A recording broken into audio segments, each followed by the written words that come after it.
It's rolling. Okay.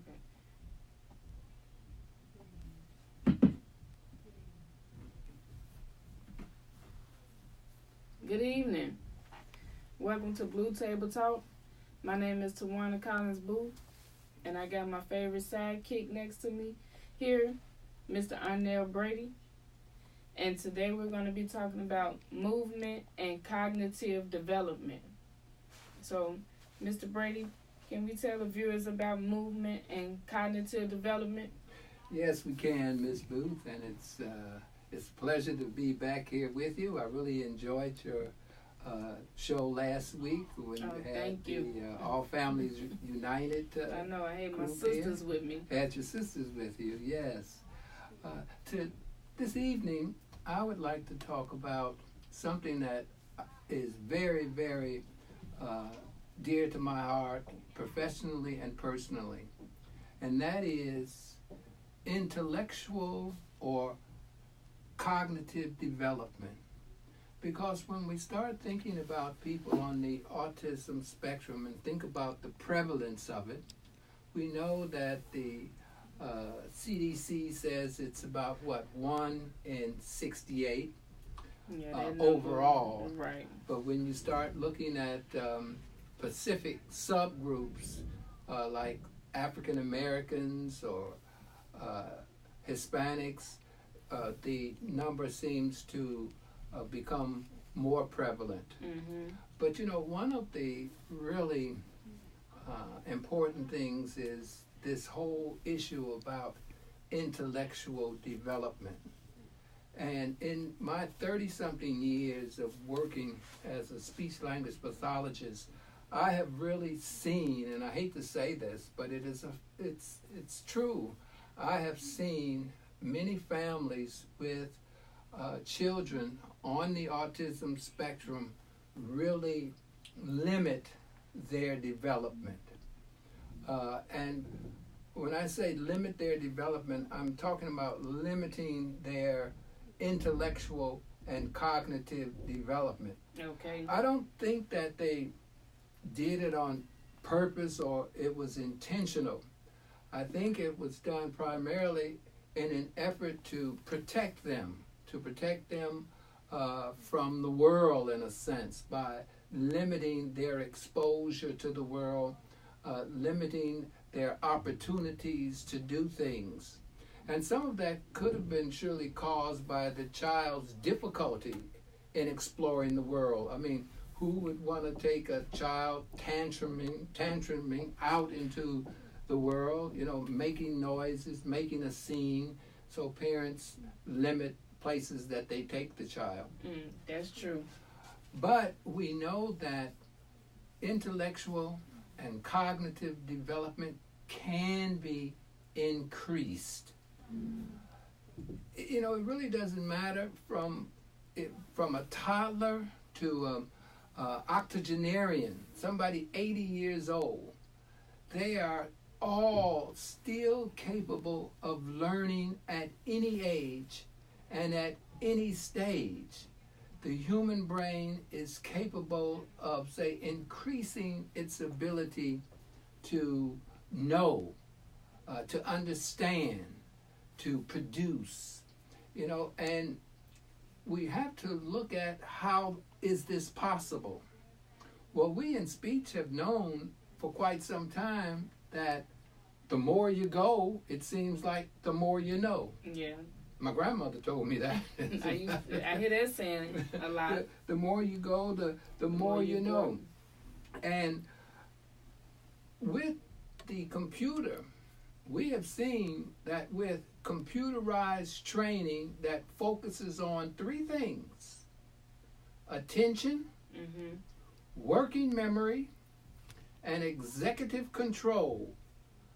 Those 3 things have been able to successfully improve people's cognitive or intellectual functioning, and it comes through language, being exposed to more language, being able to understand more words. And we have to consider that, how is this possible? Well, then we have to look at, how does the brain work? And we know that the sensory motor brain is how much of our knowing, much of our understanding is developed. At a very young age, the child learns about their environment by exploring it, by touching it and tasting it, by moving it, by having it not move. By seeing it in relationship to people and objects and other things. So they pretty much learn by moving. Okay. They learn by exploring. They learn by trying things out. And that can occur at any age.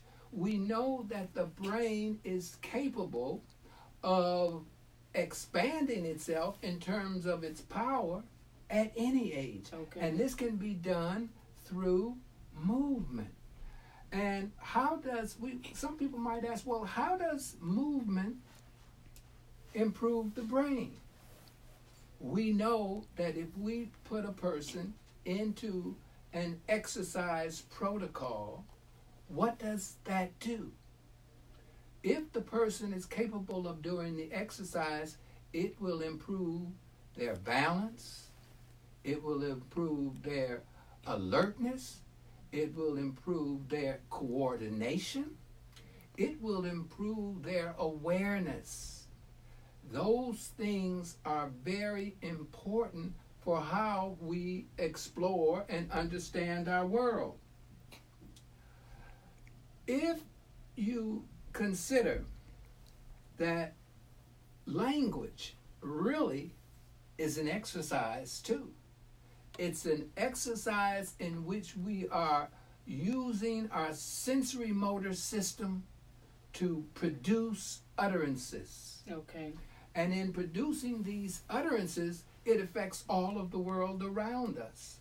So this is why even in speech therapy, it is so important that we exercise words, exercise phrases, exercise sentences, because the brain is able to benefit from those exercises and becomes more capable of reproducing those utterances that we have exercised. Okay, so when you say exercise of the language, okay, so what are you saying? Like just saying words or just talking, speaking? Like what are you saying when you're saying exercise another language? And you're very familiar with the exercises that we've done in speech therapy. I want the viewers to know. Yeah.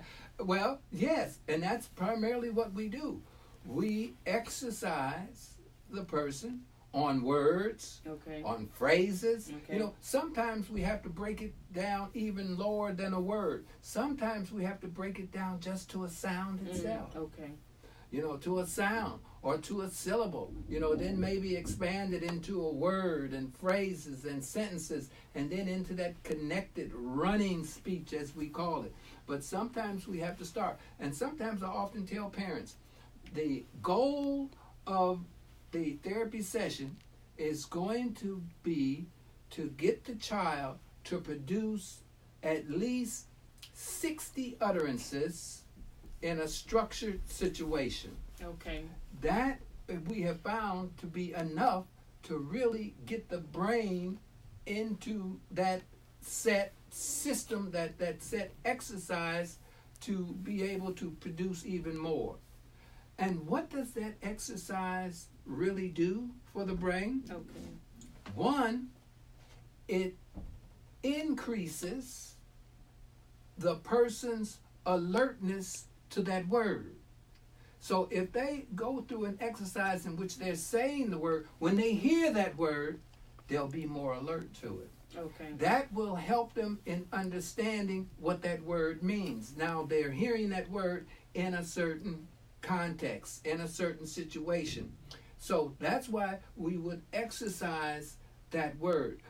It increases alertness.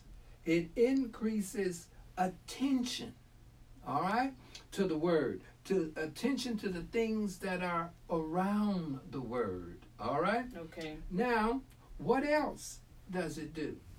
When a person becomes alert and are capable of attending to a word or a phrase or a sentence, that increases the blood flow in the brain to that area to where that word now can take root and be a part of that person's inventory or part of that person's vocabulary. It increases the blood flow to that area of the brain where that word can become set and functional and useful in the environment, in school, wherever.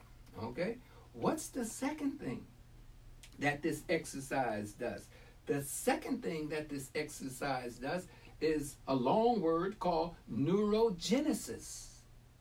Whenever you learn something, new cells become active. Really? Yes, cells become active. So what are you doing? You are increasing the brain. You're increasing the active cells that are in your brain. Okay. You're increasing the active cells that are in your brain. And so when you increase the active cells that are in your brain, it gives you more understanding. It makes you more functional. And the increase usually comes especially in the hippocampus where you have your memory apparatus. So as you are learning these new things, your memory bank, your memory network becomes improved and increased, a greater capacity, a greater usefulness.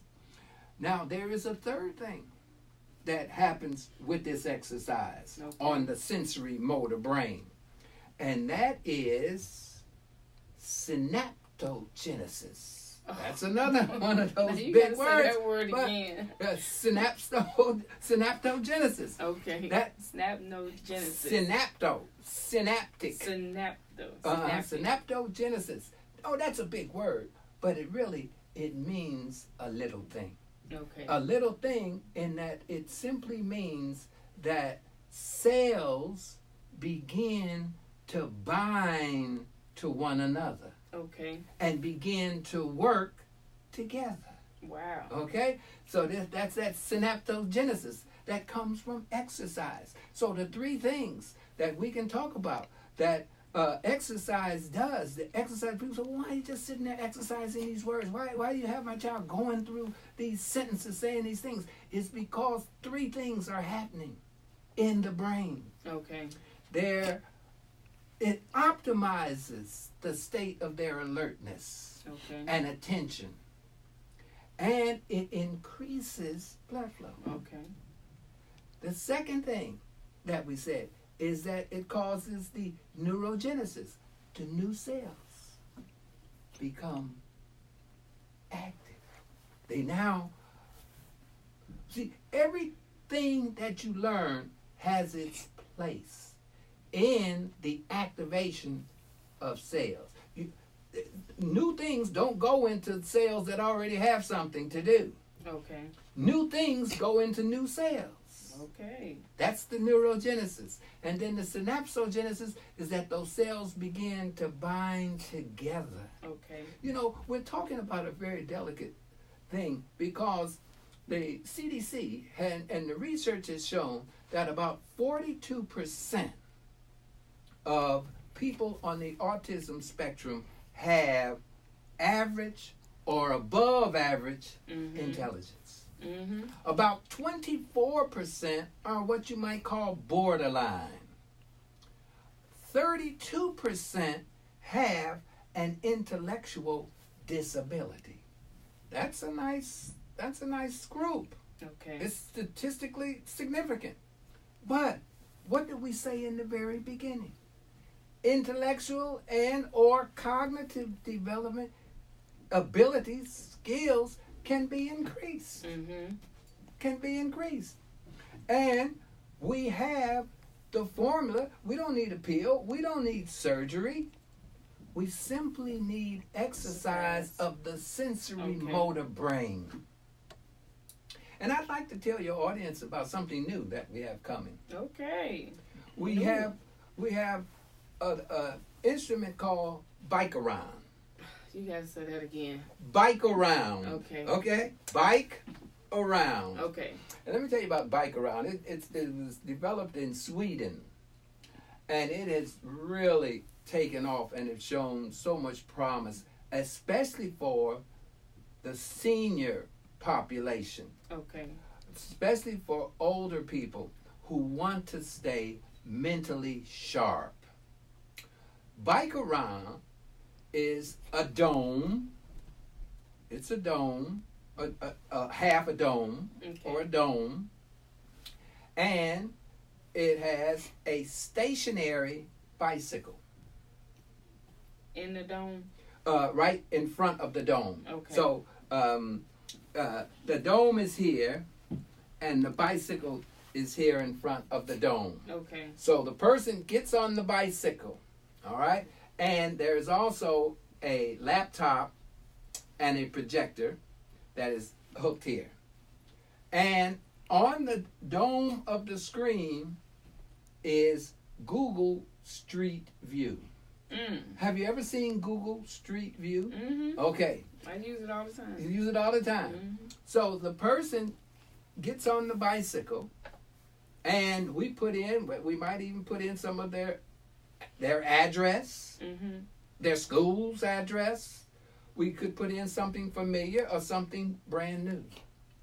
They get on the bicycle, and as they are pedaling on the bicycle, we're talking to them about what they see. So basically what we're doing is that we're increasing blood flow to the brain while they are pedaling on the bicycle. Okay. And we're talking about what they are seeing, having them to name, describe, talk about these pictures that they see. And studies of the brain have shown significant increases in blood flow, in activation of new cells, an increase of cell networks forming, and I'm talking about any age we can put on that bicycle. Yeah. And you don't have to worry about balance or those kinds of things because the bike is stationary. Okay. And it's going to be a really interesting to see how some of our so-called intellectually disabled autistic individuals perform and how they develop. Okay. We know that riding a bicycle on the street or in the park has really helped, but how are you going to talk to somebody riding down the street on a bicycle?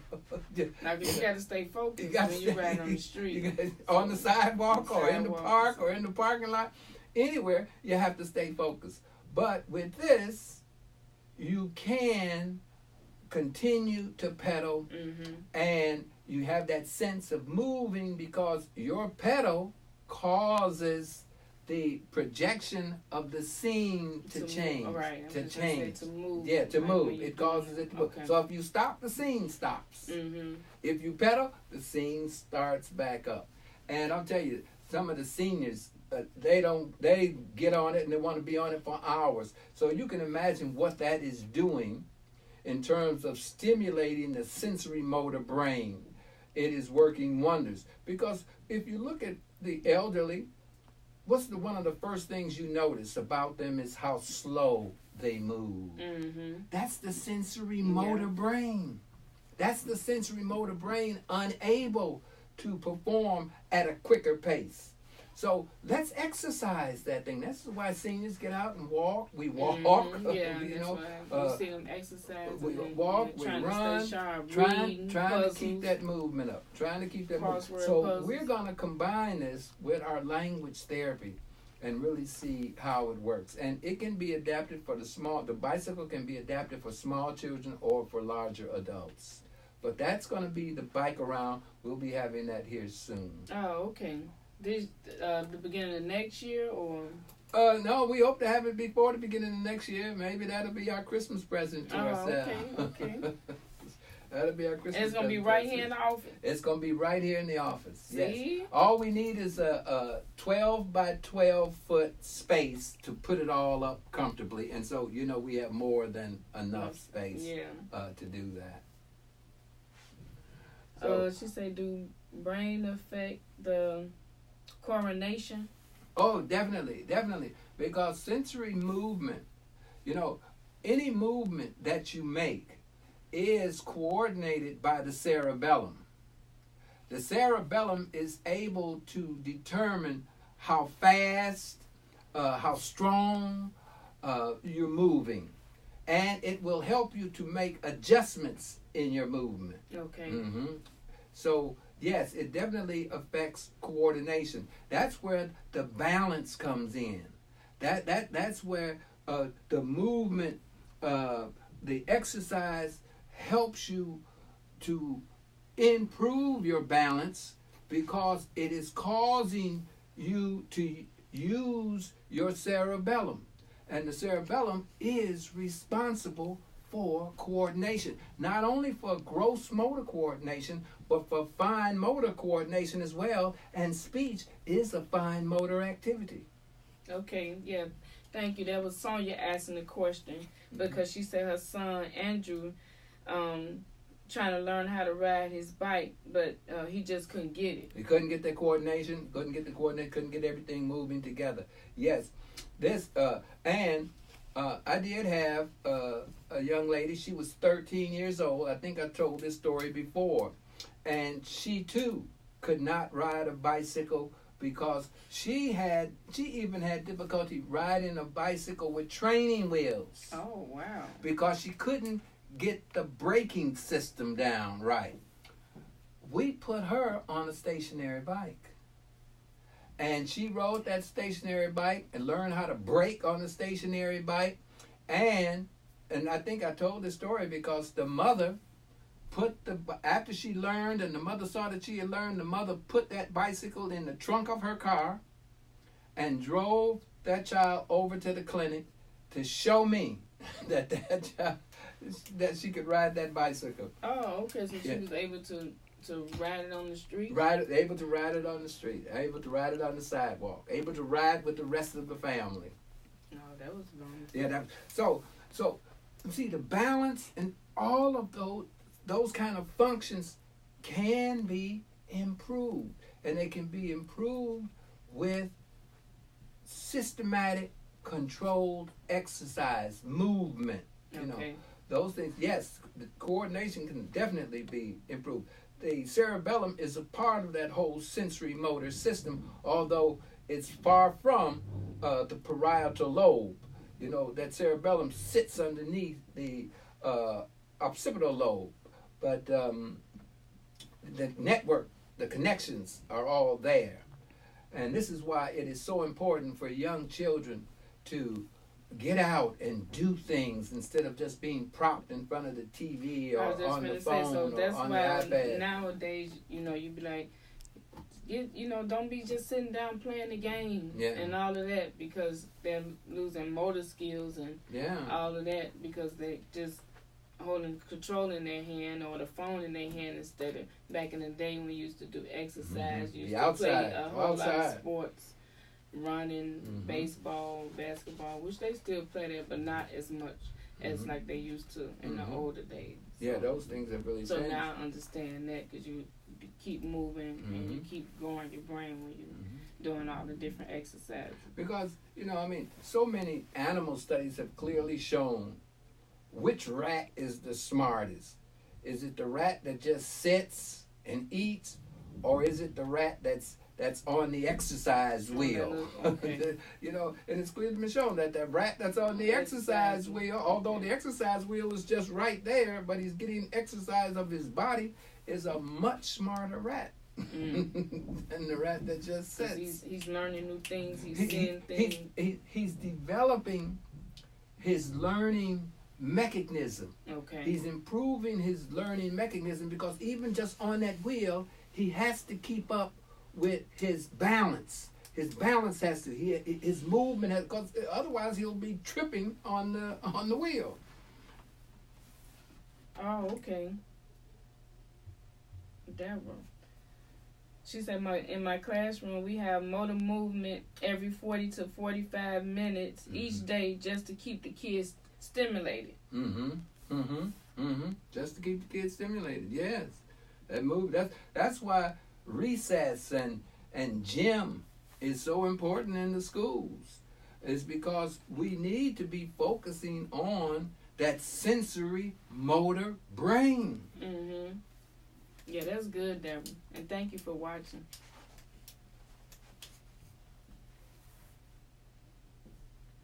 Hey, thanks for joining, everybody. We appreciate y'all for tuning in today. So, one more time about the bike around. I was going to say bike alone. No, bike around. Bike around is the dome where the person's, or the screen, or we can have our 75-inch TV screen with a stationary bike, and it's hooked up to Google Street View. And I've been looking at it, and I've been telling my neighbors that were out when Google made their pass. I said, we saw you on Google.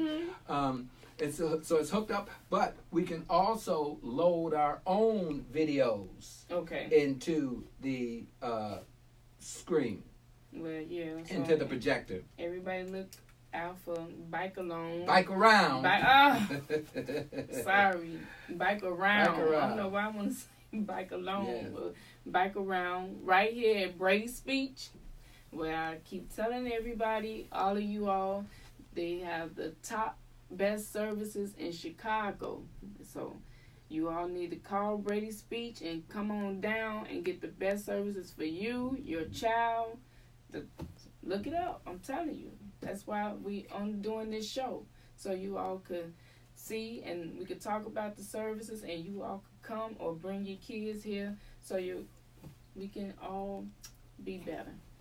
So, and on the end note of the movement and cognitive development, on the end note for that, what was the 3 things about it? We're going to end it. The 3 things that the exercise improves learning. Okay. And it improves learning on 3 levels. That is very important. It improves level by first optimizing your state of alertness and attention. It increases the blood flow to your sensory motor area and to your prefrontal area. The second thing that it does is the neurogenesis. It activates new cells to become alive. Well, not necessarily alive because they're already alive, but to become active and participating in your learning process. Remember that the exercise optimizes learning 3 areas. The third area that it optimizes learning is in the synapsogenesis, and that is that it causes the cells to begin to bind together so that now you have a greater network for learning. And this is very important for people on the autism spectrum, where the brain imaging studies have clearly shown that there is a lack of network density. And so we want to increase that network density. We want to get more cells connected to each other. Okay. All right. So we want to thank you all for tuning in tonight, and we hope you all learned something, and we hope you all want to come to Brady Speech. We're going to get an address. It's 5228 South Blackstone, and the number is 773-493-4000. And to everybody who, next week is Halloween. So don't forget, if you see a kid out there with a blue bucket, they are now saying the blue bucket is a sign of autism awareness.